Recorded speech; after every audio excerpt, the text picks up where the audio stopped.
Bansata. Suka.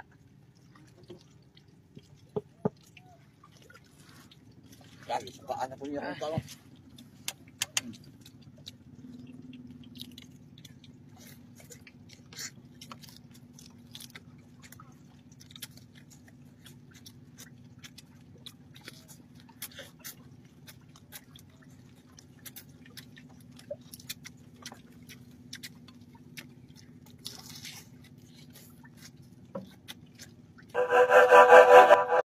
Bakit nagpapalipad ng lobo pagkatapos ng libing?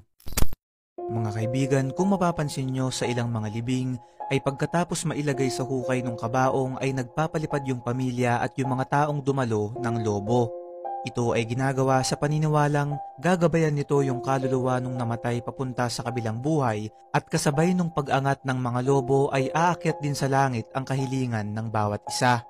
Sa ibang kultura, ito ay ginagawa dahil simbolo ito ng pagbitaw at pag-move on sa malungkot na nangyari na nagbibigay pag-asa dun sa naiwang pamilya. Noong unang panahon, hindi pagpapalipad ng lobo ang ginagawa nila pagkatapos ng libing, kundi sumasayaw yung naiwang pamilya ng ilang oras na tuloy-tuloy dahil sa paniniwalang bawat galaw ng sayaw ay gagabay sa daraanan ng kanilang yumao, kagaya ng paniniwala natin ngayon patungkol sa lobo.